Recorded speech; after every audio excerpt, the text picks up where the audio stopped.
Have you ever heard a recording of your own voice and felt deeply uncomfortable, even embarrassed? You're not alone. Most people dislike how they sound when they hear themselves from an outside source.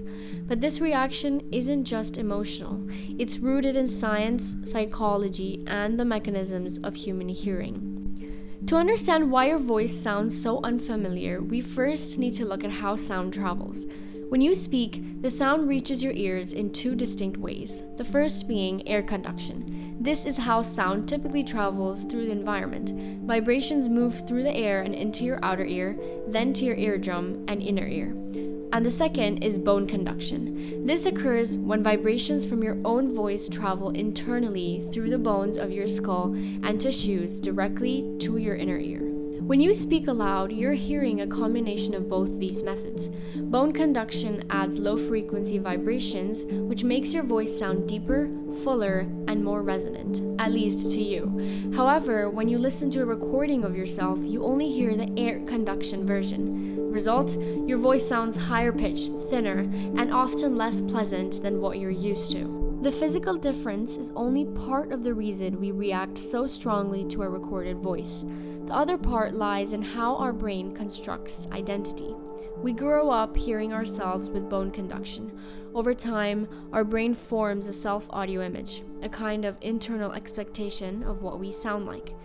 When that image is suddenly disturbed, as it is by recording, we experience a form of cognitive dissonance.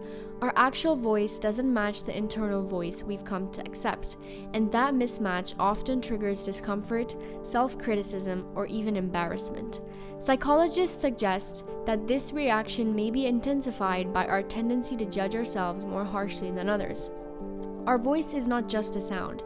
It carries personality, emotion, and identity. So when it sounds off, we may perceive it as a flaw in ourselves.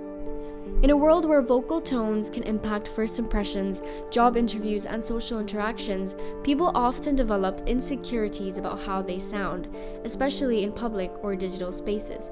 Accents, speech patterns, and vocal habits may also become points of anxiety, particularly if they differ from social norms or are subjected to judgment. This amplifies the discomfort when hearing a version of yourself you didn't consciously choose.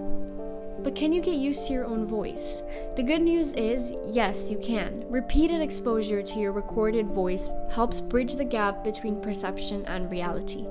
Over time, your brain recalibrates and your reaction becomes less intense. In fact, voice actors, podcasters, and public speakers often report that frequent recording and playback helps them accept and even appreciate their natural voice. Ultimately, our voice is an essential part of who we are. It's how we connect, express, and identify ourselves. And while it may sound unfamiliar at first, it doesn't mean it's wrong. It's just different from what we're used to.